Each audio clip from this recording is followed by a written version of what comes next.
authenticity, and I can never say that. Authenticity. What you said. Okay. What I said So, what is this lesson about? The main points about this lesson is becoming a Christian for the right reasons. Mm.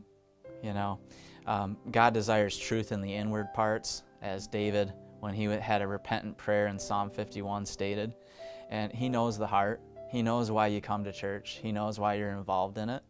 And if you really want to be changed and have church and God mean something to you, you got to come to Him in a genuine way. Right. You have to really want to glean from Him, be discipled by Him, be changed by Him.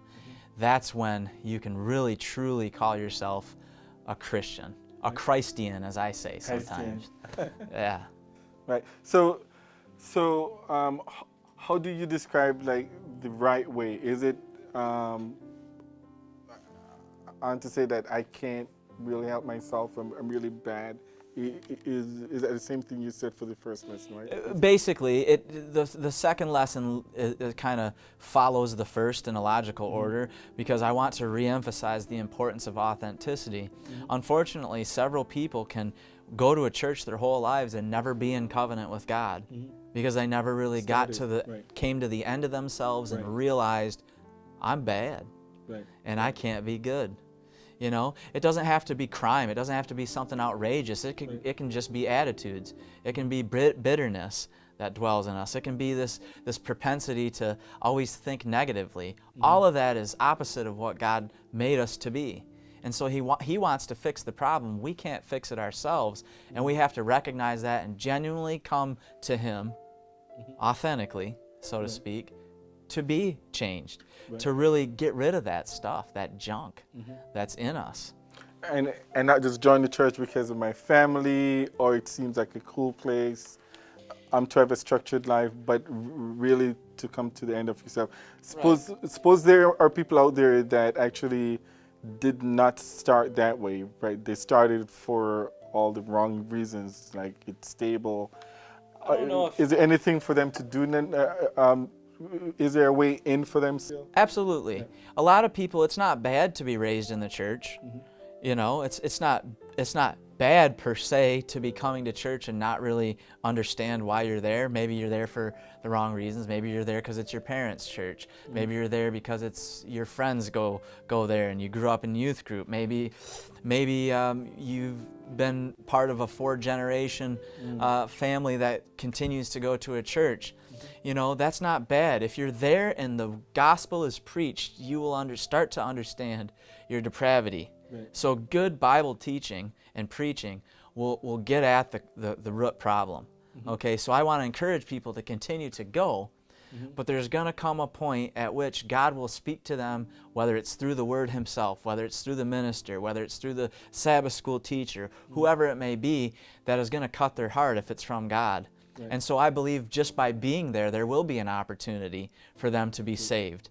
So they're not outcasts. I don't want to make it sound like you're a terrible person if you've been coming to church and never knew what this new covenant is. Well, now you know. You're watching this lesson. And so that's good news. God will meet you right there, right now, to enter into this covenant. Right.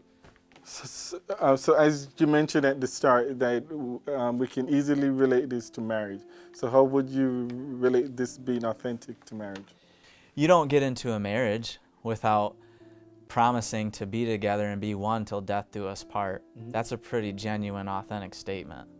Now, some people can enter into a marriage and really mean it at first and then lose interest.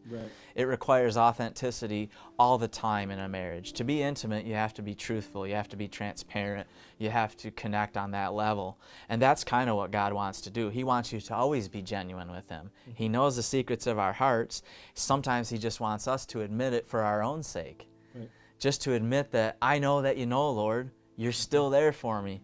It draws you closer, not away. So like with my wife, if I'm genuine with her and I tell her a problem I may be struggling with, and she puts her arm around me and supports me and wants to help, that's a perfect illustration of how being genuine, being authentic with God, that is exactly what He will do. He's there to support. He's there to help. He's there to cut that junk out of you as long as you're honest. He can't deal with the problem if you're not honest. Right. And so it carries through the entire new covenant. It's not just a one-time deal.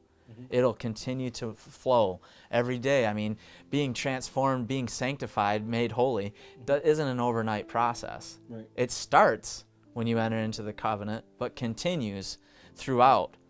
But in order for that process to continue, you have to be genuine. Always. Always You be- start genuine and you stay genuine. All the time. Authentic. Hey, God, I know you know this. Here's my issue. And so just like a marriage, till death do us part, that's not going to part you from the divine. The divine human marriage isn't going to divorce because you're struggling and doing something that maybe is out of God's will. He wants the recognition of the problem. He wants the transparency, the authenticity. And then round and round you go. Right. There's a marriage going on. It sounds like a great deal. It's more of a great deal. It is a beautiful deal. Right. So, authentic, we got that. That's a part of the deal, to be authentic. Next lesson on receiving.